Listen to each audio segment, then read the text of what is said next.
Have you ever woken up with wet eyes because, for a few impossible minutes, someone you lost was sitting beside you again? Or maybe the opposite has been gnawing at you. You go to bed begging for a single dream of them, a single sign, and all you get is a silent dark that feels heavier than grief itself. If that's you, you are not strange, and you're not alone. You're human. And your brain is doing something deeply human. Picture a normal night. The apartment is quiet. You turn off the light, hold your breath for a second, and whisper their name. You promise you'll be okay. You tell them you love them, and you hope sleep will carry you to a place where the rules bend. Some mornings you wake with a warmth you can't explain, a feeling like fingers on your shoulder. Other mornings you snap awake to nothing, and the emptiness stings. You make coffee. You scroll your phone. Someone else posts, "My dad visited me in a dream last night." You feel happy for them, and you also feel a pinch you don't want to name. Why did their mind give them a moment and yours did not? Does the silence mean something about your love, your memory, or your worth? Let's ground this in what science can say with confidence. Nearly everyone dreams every night. Most adults cycle through sleep stages roughly every 90 minutes, and REM, rapid eye movement, returns several times, especially toward morning. Across those REM periods, the typical sleeper has 4 to 6 dream episodes. The difference between people who say, "I dream," and people who say, "I don't," is almost never the presence of dreams. It's the presence of recall. Remembering a dream requires waking at the right moment, paying attention to a fragile thread, and not yanking it apart with the day's noise. Neuroscience helps explain the gap.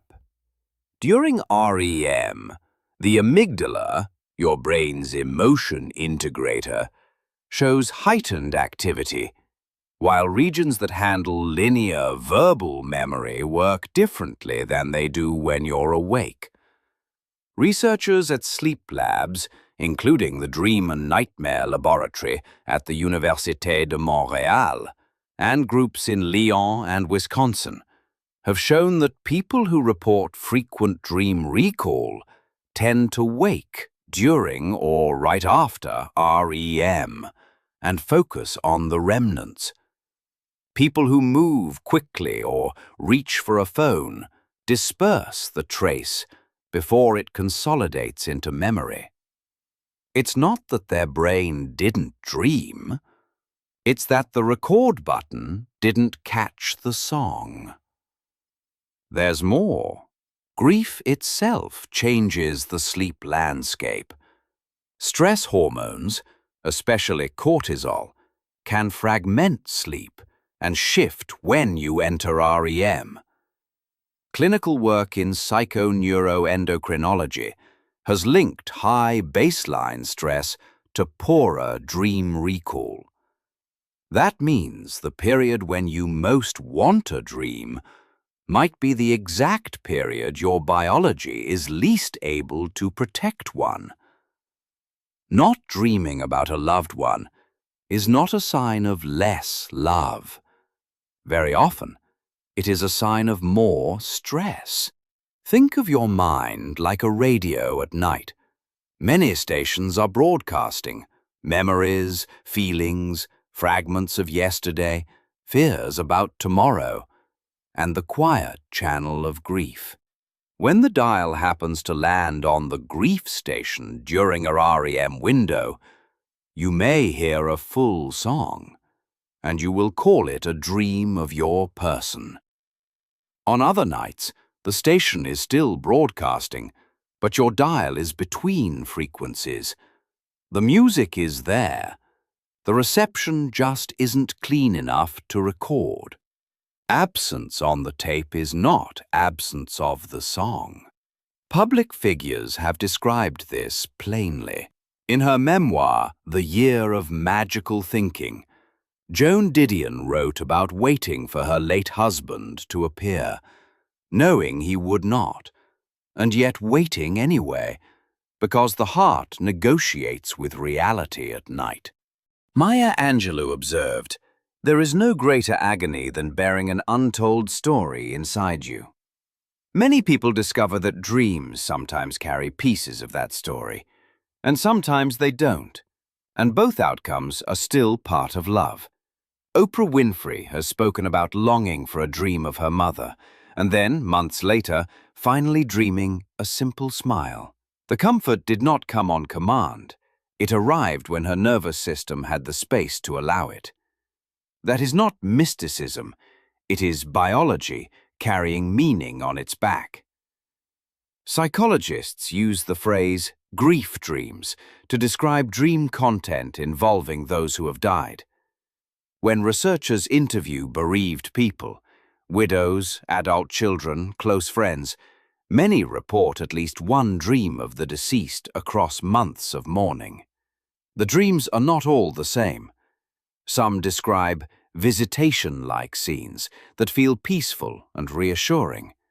Others describe distressing dreams, especially early on, where the loss repeats or guilt plays on loop. Across studies, one consistent theme appears. Content often changes with time, as the mind moves from acute shock toward integration. The brain is doing what it is designed to do, making meaning and protecting you as best it can. There are plausible mechanisms. REM is involved in emotional memory processing.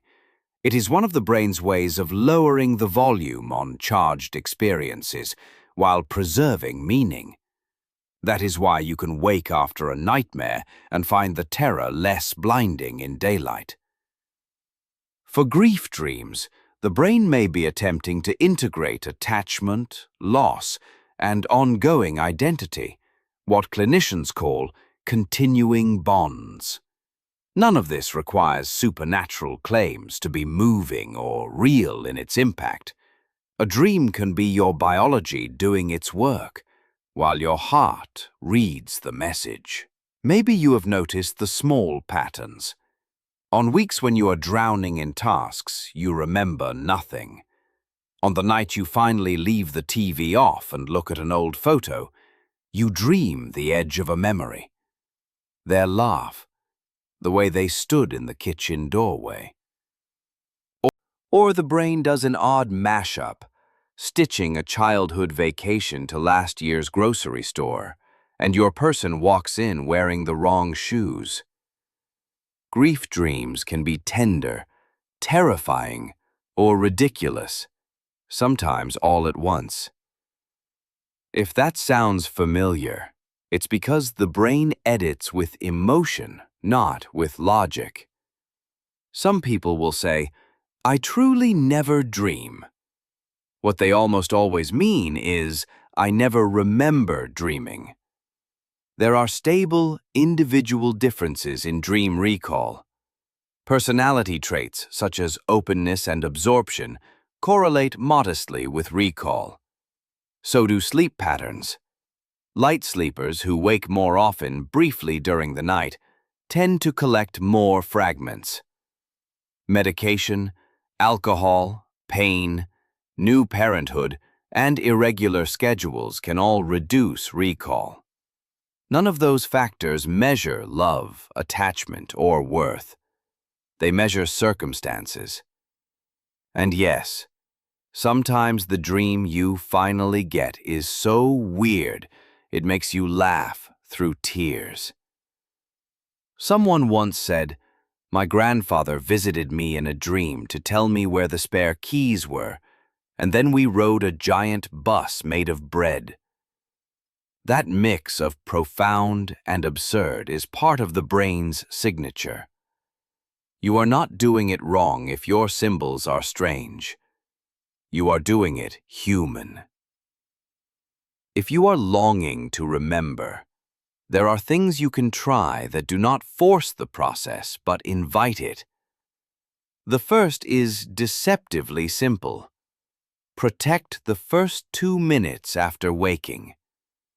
Before you move, ask, what was I just feeling? Was there a color, a place, a sentence?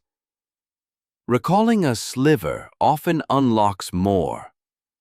Dream scientists have shown that recall improves when people remain still, keep their eyes closed, and trace the dream backward from the last image they remember. The second is to write. A blank page catches more than a busy hallway. Keep a notebook on the nightstand. Jot fragments without judging them. Over days, recall tends to climb because attention trains memory the way a lens trains light. Sleep hygiene helps more than it sounds. A regular schedule, a dark, cool room, less alcohol close to bedtime, and gentle wind-down routines increase the probability that REM arrives in longer, more stable stretches late in the night, when many people have dreams they describe as meaningful. None of this guarantees a specific dream. It simply gives your biology its best shot. Think of grief dreams like waves. You can't command a wave to break at your feet. You can wade into the water. You can learn the rhythm of the tide. And you can be there when a wave arrives. Some nights the ocean is flat. Some nights it knocks you over. Longing does not move the moon, but it can move you closer to shore. Here are 2 micro-practices you can start tonight. First, the letter on the nightstand. Before bed, write a short letter to your loved one. 1 paragraph is enough. Tell them one memory you want to keep bright. Ask one question you wish you'd asked. Place the letter under your glass of water. This small ritual recruits attention and emotion just before sleep, which is precisely the mental recipe that makes memory traces more likely to reappear in dreams. Even if you don't dream of them that night, you will have done an act of remembrance with dignity. Second, the still wake-up. When your alarm rings, tap snooze once, keep your body where it is, and breathe in a simple pattern. 4 counts in, 6 counts out, for 1 minute. Then ask, what did I just feel? Not, what did I see, but what feeling was here? Emotion is the thread that pulls imagery back. Many people discover that the feeling returns first, and the scene follows behind it, like tide pulling shells to shore. Now, the truth that hurts a little and heals a lot, not dreaming of them does not mean anything is wrong with you or with your love. The bond you built is not dependent on REM. It lives in procedural memory. How you stir the soup they taught you to make. How you answer a question the way they would have. How your laugh carries the same upward curve. It lives in the stories you tell, in the habits you keep, in the instinct to call their name when you are proud or scared. Grief is love with nowhere to go. Dreams are one path love takes on its way back to you. Daily life is another. Neuroimaging work on bereavement shows that networks involved in attachment and self-reference change with loss. The default mode network, which supports autobiographical memory, can become noisier. The salience network, which tags things as important, can overflag reminders.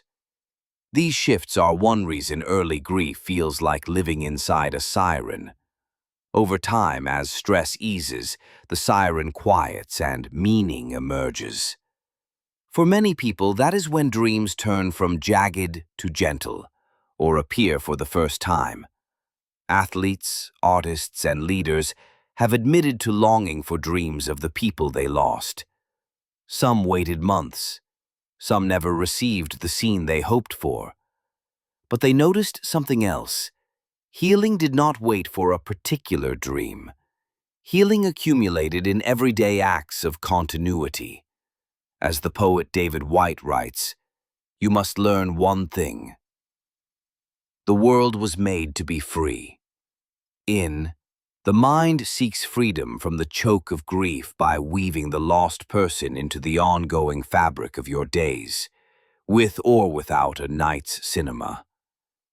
Maybe your proof is in the way you keep their birthday on the calendar and buy their favorite tea, even though you are the only one left to drink it.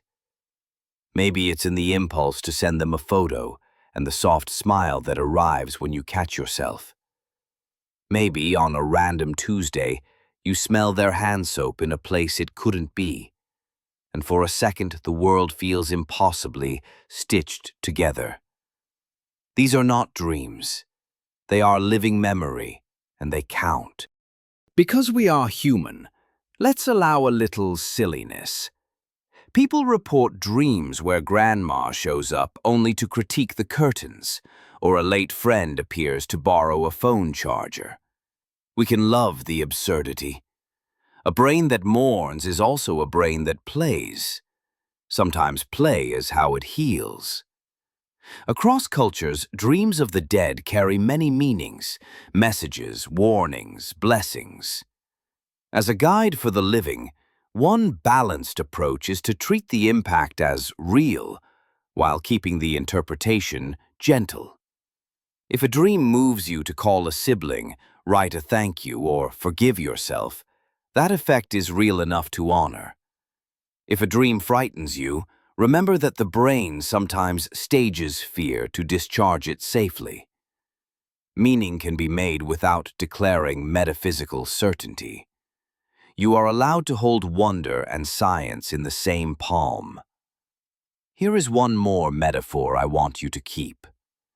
Your mind is an archive, and grief is a meticulous archivist. It does not discard easily. When a document is too delicate to display, in a week of stress, in a month of acute loss, the archivist stores it carefully, out of light. Later, when conditions are safer, the archivist will bring it to the reading room again. If you haven't seen the document lately, trust that it is being preserved, not erased. Because we promised to stay fact-driven, here is the short list research supports. Most people dream several times a night, especially toward morning. REM strongly engages emotion circuits. Recall rises with brief awakenings and focused attention on waking. Stress and irregular sleep suppress recall. In grief, many people report dreams of the deceased that often grow gentler over time. None of these patterns measure love. So, what should you do tonight if you want to invite a dream, or simply to live with more peace whether the dream arrives or not? Treat your brain like a friend you're asking for a favor. Make the request clearly. Lower the noise. And say thank you whether it can help today or needs to help another day. Try this simple evening practice. Choose one warm photo. Study 3 small details for 60 seconds. Write one sentence. If I see you tonight, I want you to know. Breathe slowly. 4 in, 6 out for a minute. On waking, lie still and ask for a feeling first, an image second, words last. If nothing comes, write, "Nothing today, but I am still listening." There is a story people tell themselves that hurts more than it has to. If I don't dream of them, it means they are gone from me. The kinder truth is this: if I don't dream of them, it means my brain is busy surviving. Surviving is not betrayal. Surviving is the form love takes when the missing person would want you to keep breathing. Seneca wrote, "We suffer more often in imagination than in reality." In grief, imagination can torture you with the idea that because you didn't see them in a dream, you failed at remembering. Do not let imagination testify against you. The evidence of your remembering is everywhere you look if you choose to see it. The recipe card in your drawer, the way you park the car, the phrase you repeat without thinking because they said it that way. That is memory doing its quiet, faithful work. Some of you watching this will say, "I dreamed of my sister and she told me I could rest." Others will say, "I have never dreamed of my grandmother, and it makes me furious at my own mind." I want this space to be big enough for both truths. We can celebrate the relief a dream brings without turning it into a test. We can grieve the silence without calling it failure. In a community, both kinds of nights belong. And if your first dream, after all this talk, features your loved one driving a tiny car made of cheese while reminding you to pay your taxes, well, maybe that is an accurate portrait of life. Comedy braided with responsibility. Love driving something fragile through a world that does not always make sense. If you wake up laughing and crying at the same time, that is an honest morning. If any of this met you where you are, I want to hear your story. Have you dreamed of someone you lost?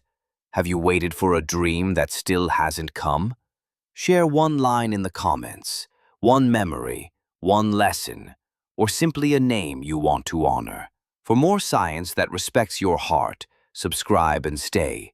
We'll keep exploring the mind at night with both curiosity and care, so you can carry your love forward with a little more ease, whether your dreams cooperate or not. Your voice helps others heal today,